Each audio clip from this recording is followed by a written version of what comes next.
ونصلي على رسوله الكريم. So we still discussing the chapter on najasat. Right now, remember, I'm just going back a little bit. The normal default ruling is obviously when a person releases himself, that is najasat ghaliza, ne? Nobody expels najasat khafifa. Although some people they think they expel ice cream also, right? But anyway, it is najasat ghaliza that comes out. And the default ruling of najasat ghaliza is that lesser than a dirham, it is sunnah to wash it away. If it's exactly the size of a dirham, right, then it is wajib. And if it's more than a dirham, right, then it's farz. That's a default ruling, right? And that ruling applies to istinja exactly like that, right? But it is in a certain aspect or in a certain respect, the law of najasat, or rather the law of istinja is slightly different. And I'll explain to you now why. See, I remember I told you, if najasat lesser than a dirham came upon you, it's sunnah to wash it, right? Am I right or wrong? But does anybody say you can take a cloth of earth and wipe it? No. Or does anybody say you can take toilet paper and wipe? Yes, I agree with you. It's not for us to wash it, right? But there, if you want to cleanse it, what you'll do? You will wash it. But here in the chapter of Istinjaa, if after relieving yourself, whether it is front passage, back passage, or whether it is one or number two, what's the law? For it to be for the sunnah to be done, all you have to do is wipe it with a toilet paper or what? Or you wipe it with a cloth of earth. So this is what we say khilaful qiyas. What is it? So khilaful qiyas means that is established contrary to logic. And you know the law, this principle, when something established contrary to logic, it gets restricted to that instance. You don't extend it to other instances, right? The principle is this here. ما ثبت, this is your usuli lesson now. ما ثبت على خلاف القياس لا يقاس عليه غيره.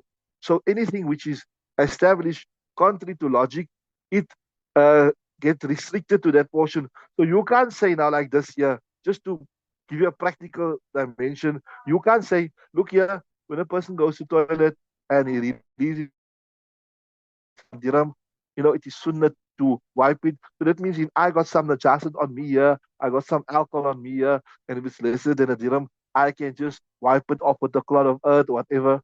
No, there the sunnah will be what? That you must wash it. So why? Because we got nusufs, we got nakal, we got express text to say that when you're relieving yourself and the najasat is lesser than a dirham, then wiping by just reducing it. Remember, I told you familiarize yourself with this. What is muzilun najasat and what is muqallilun najasa? So the text that says for the sunniyat, to achieve the sunnat, you just have to make taqrirun najasat, that establish contrary to logic, so it will be only restricted to that incident here, or to that instance. Are you with me? Is that quite clear? Right. Then the next text is this here. Now, when you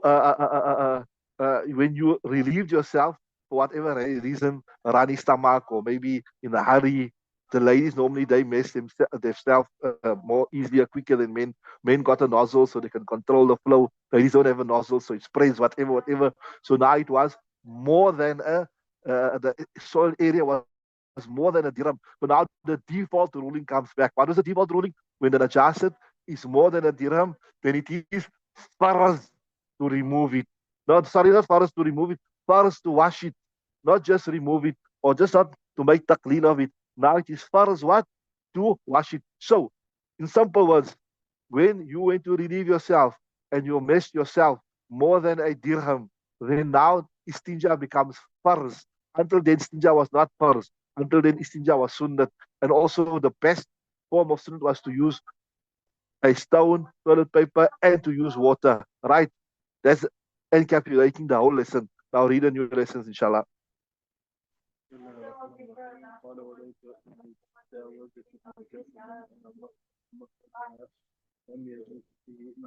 Okay, so this is just one question. Size of a dirham in today's time. We did discuss this before. For the oldies like myself, You remember the old 50 cent coin? You can't remember. So before your time, the old 50 cent coin was about that size. It used to be silver coin. Now the 50 cent coin is like this. I remember Dressa. Old, yeah, you can say right. Somebody said, yeah, old like a 5 rand coin. Yes, correct. If I remember correctly, an old 50 cent coin was the sign of a 5 rand coin today. And in some kitabs, it's explained as the inside of your palm. Okay, now I got a big palm, massive palm, my double sized palm, normal person's palm, right? Small palm that is in there. And some of the kitabs are explaining to me 3 centimeters. So that is what's tolerable, 3 centimeters, right? So that is what is tolerable. So I hope that clears it up, right? So carry on, right? So yeah, correct. Jazakallah for that. I would say yeah for the new generation. Maybe a 5 rand coin is about the size. Remember before the 50 cent coin used to be just so big and it should have a picture of a like a flamingo on. You don't know, can't remember. Come in, you're so young, you also, and it should be silver like that. You can't remember. Okay, so you say five rand coin of today's days, right? Okay, carry on. Yeah. So see that Bismillah Rahman. Walau jawazatin najasatu. So after relieving yourself, if the najasat spread makhrajaha beyond its place of exit, it means the actual place where it comes out, your back passage or your front passage. In the word in Arabic for your back passage was called halakatul dubur. What? The circle of your right. So lam yajuz ilal ma'u. Then you have to use water. Now you can't use a stone. This is now the default ruling. وفي بعض النسخ, and in some copies of Kuduri, remember this, remember Hidayah's Kuduri and Jami Sahir. For those people that are just joining us, remember Hidayah is the Ibarat of Kuduri Sharif and Jami Sahir, right? And then there's the overline Ibarat. And then the Ibarat is not the text, which is not overline, that is Sahih Hidayah's explanation. So now you have to know why. So he's saying here, وفي بعض النسخ, in some copies of Kuduri Sharif, it's written إلا الماء, it is not permissible to use except a liquid. So this is making a reference. If you remember we discussed earlier in Babu Tahiri or Najasi that some ulama say that when you got, forget about Istinjaa now, just speaking about general Najasit, you, any type of liquid that is sin and it can wash and remove the Najasat, that is good enough, right?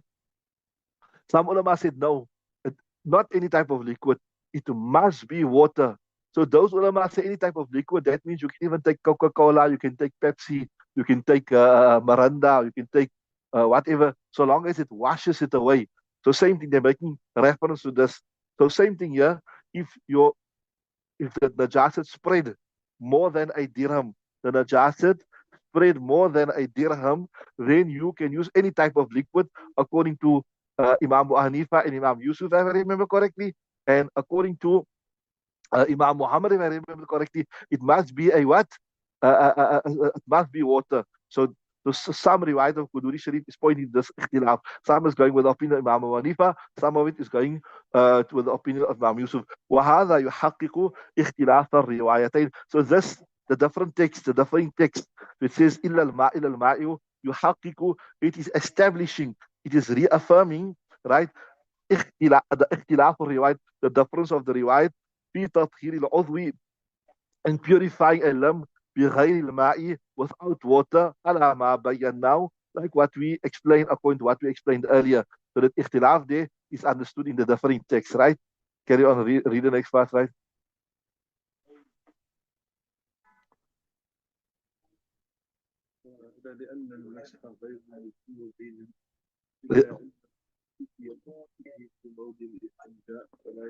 Yeah.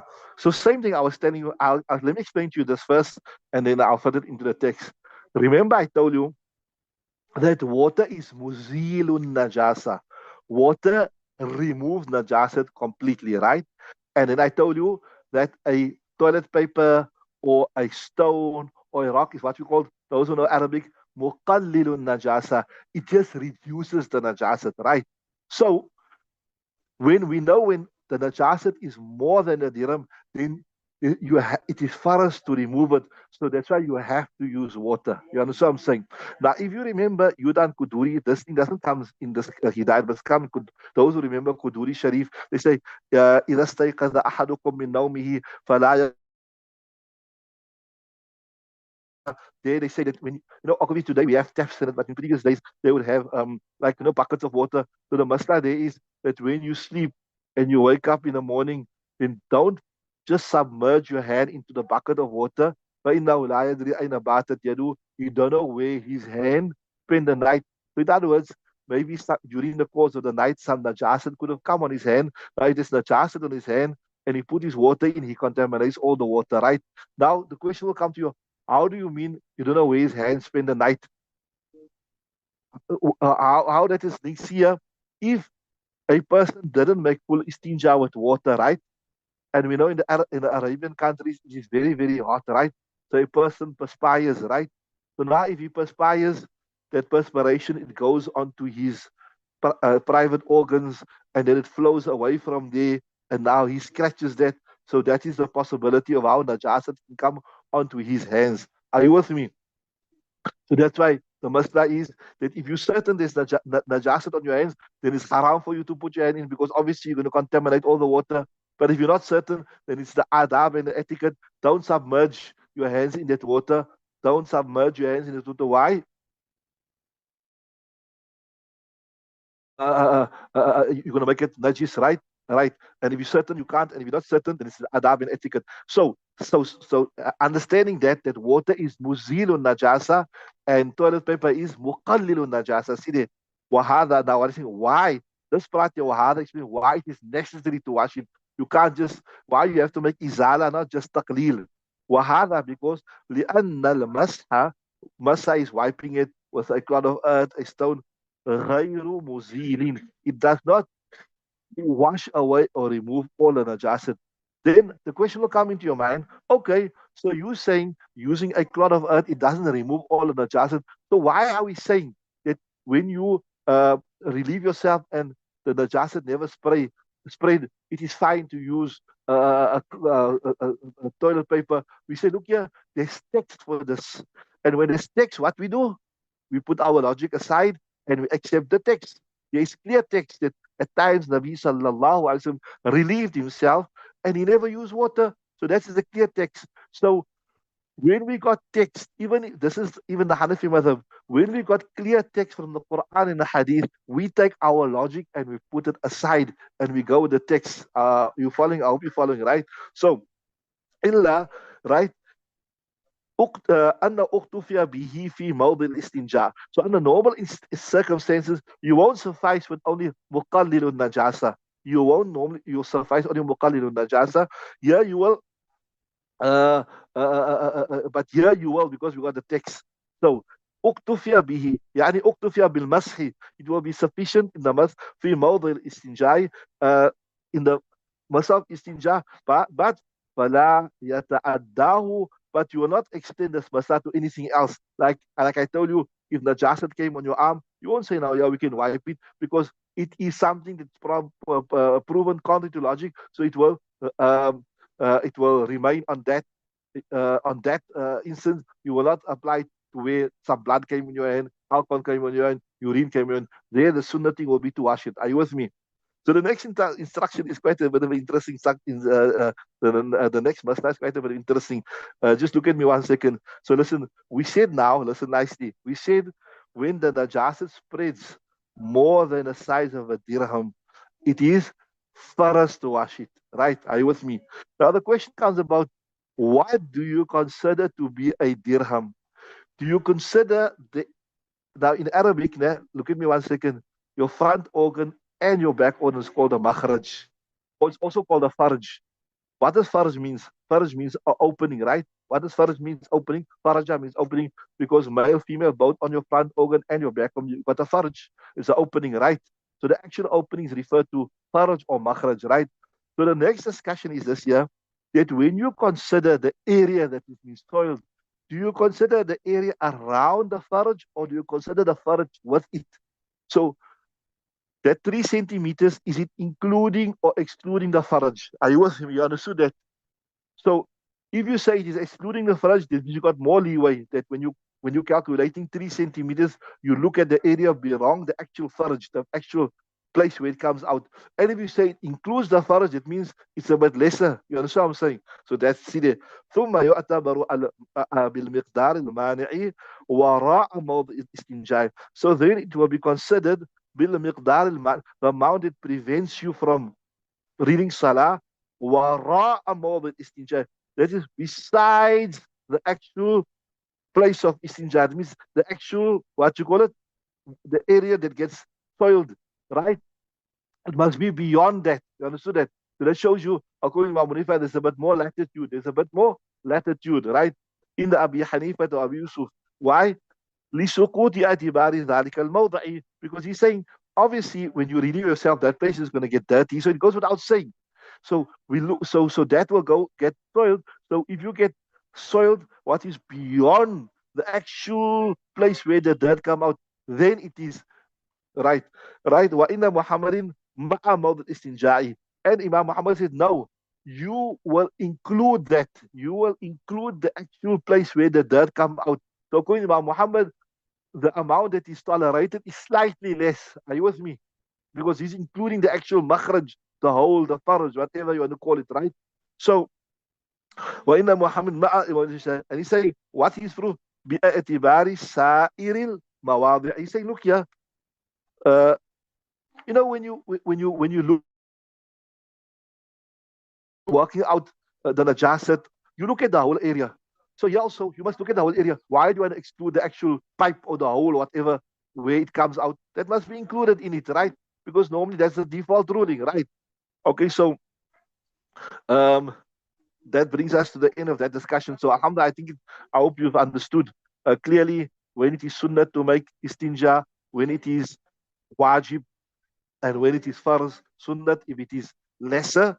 So I'll just recap the whole discussion. If when relieving oneself, the najasa that came out is lesser than a dirham, then it is sunnat, and sunnat can be fulfilled with a lot of earth, a stone, and even toilet paper. And even the highest form of the sunnah is to use water. If it is exactly the size of a dirham, it is wajib. If it is more than a dirham, then as the word suggests, it says, وَلَوْ جَاوَزَتِ النَّجَاسَةُ, right? مَخْرَجَهَا لَمْ يَجُزْ إِلَّا الْمَاءُ. It goes beyond that, the size of a dirham, then it is for us to do it, right? So, and then there's the ikhtilaf of exactly what you will consider. Will you consider the makhraj or not? Right? Read. We almost finished here. This is a small ibarat left there, inshallah. Then we. لأن النبي صلى الله عليه وسلم نهى عن ذلك ولو صح بحصول المقصود مع أن في الروح النجاسة وفي الحظ كونه زاد الجن ولا يستنجي بطعام له إضاعة. Like Bismillah ar-Rahman ar-Rahim. ولا يستنجي بعظم ولا بروث. Okay, so I told you nowadays, with industrialization and the piping of water, things became very easy to get water, easy to get toilet paper, etc. But now we're speaking with so many 500 years, 700 years ago, before things were mass produced. The water was not so easy available. The toilet paper was not so easy available. So now people may use the wrong thing. So they're saying, وَلَا يَسْتَنْجِي بِعَظْمٍ. You should not make istinja. You're obviously with the sunnat istinja, right? With a bone animals, bones of animals, whatever. وَلَا بِرَوْثٍ, and neither with dung. Why? لأن النبي عليه السلام نهى عن ذلك, because Rasulullah sallallahu alayhi wasallam prohibited from that, right? Because they're giving a reason, walau fa'ala. But if a person had to do that, in other words, you use a bone or a piece of dung, yujzihi, it would suffice him. Why? لحصول المقصود, because the main purpose,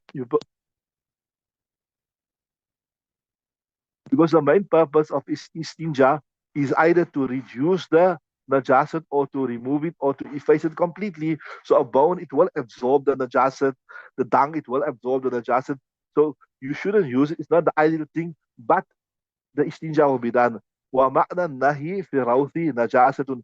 Here, ma'na, you can say the reason the reason for the prohibition Rawsi with regard to dung is an najasatu, because it is najis, right? But a dry piece of najasat would draw the najasat out. I mean, a dry piece of dung would draw the najasat out. وفي العظم, and the reason with regards to bones, كونه زاد الجن, it is because it is the food of the jinn.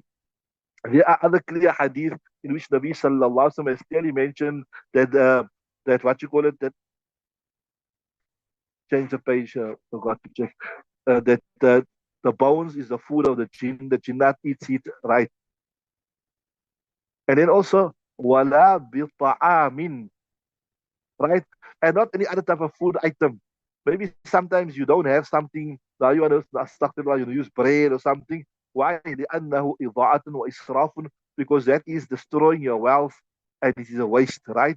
So you shouldn't use things normally to also respectful things that normally requires to be respected, etc. Wala biyaminihi, and not also with your right hand. Why? لأن النبي عليه السلام نهى عن الاستنجاء باليمين, because Nabi sallallahu alaihi wasallam, he prohibited making istinja with the right hand. There's another hadith that says كان يحب التيامن في يمينه, that Nabi sallallahu alaihi wasallam used to do all good things, positive things with the right hand.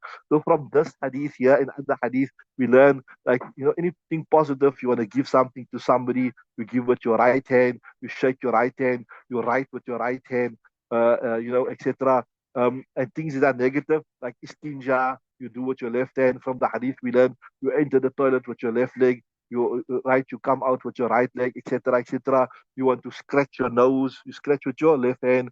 Also, that is why you make istinja with your left hand. When you're designing your toilet, you put your water on your right hand side, so that the water is in your right hand side, and then you can make istinja with your left hand, right? So كان رسول يحب التيامن في أموره, that Nabi Sallallahu used to love to do things with his right hand, right?